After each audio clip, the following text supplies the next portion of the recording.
Thank you. My Slovak is not good enough. My Albanian is too complicated for you, so I'm doing it in English, starting with a heartfelt thank you for Minister Lajčák and my dear and very experienced friend Miro. Thank you for a very warm hospitality.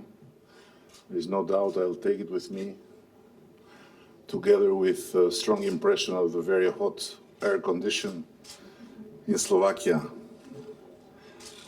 And thank you for your 10 commandments that you left me with, and also for a very important remark you made just before I entered the plenary by reminding me that OSCE is first and foremost about the people and not simply about states or governments. It's amazing because we take the chairmanship as Albania on the 1st of January, and it coincides with the 45th anniversary of OSCE. And 45 years ago, I was a pioneer, as we would be labeled in our communist old Albania. And Albania was the only European state to refuse OSCE. And not only to refuse, but to denounce it as a new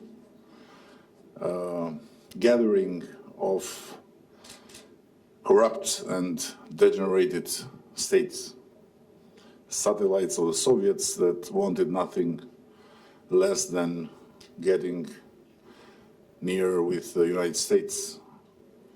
So 45 years later, I'm 55 years old, but I'm the Prime Minister and I have to chair this devil organization. Amazing.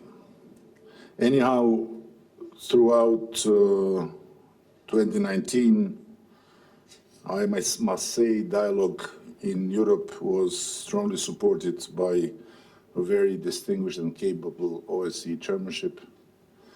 And the success of the Bratislava Ministerial demonstrated this once again. And there is nothing more challenging than succeeding Miro Lajčák.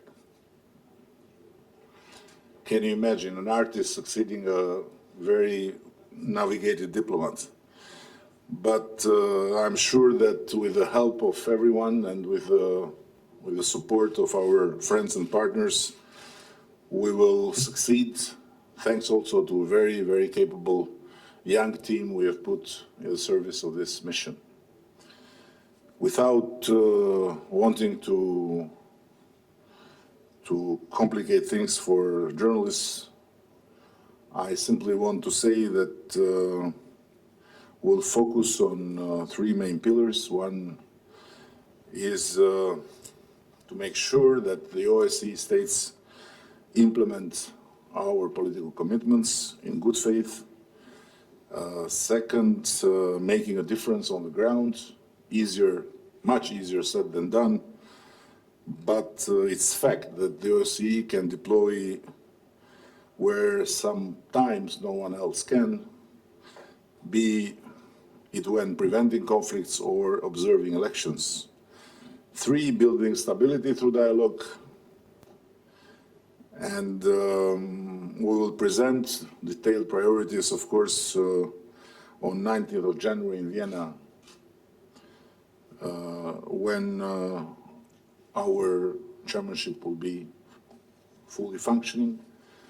But let me just highlight very shortly a few items. The crisis in and around Ukraine remains the most pressuring security challenge in Europe. Therefore, conflict resolution efforts will be on top of our agenda, because protracted conflicts also continue to claim lives. Women is another very important issue on our agenda. Women continue to suffer the most from conflicts. They are also unjustly excluded from peace talks. And I think combating violence against women and promoting the role of women in peace and security is very important. And I hope that our own positive example as Albania, we rank top 5 in the world for having women participating in government. We have more women than men in government, and this is what I think makes our government work good, very good, I would say. And also we rank very highly in women participation in public affairs and life.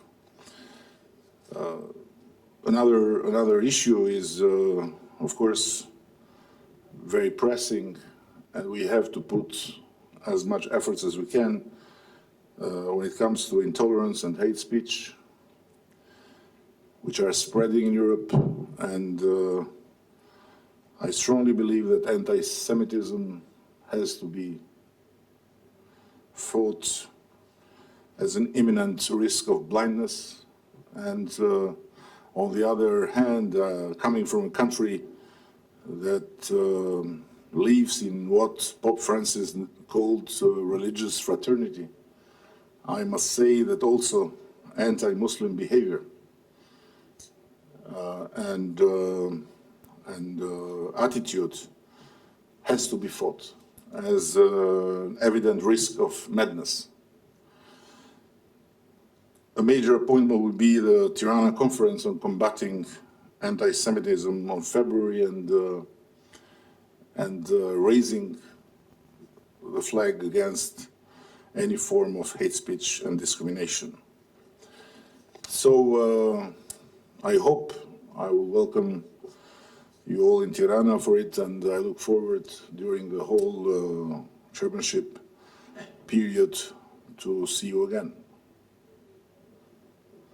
I'm not going further because more you explain to journalists, less it gets to the public. So better I stop here. Thank you, and I would like to pass the floor also to OSCE Secretary General Thomas Greminger. Please, sir.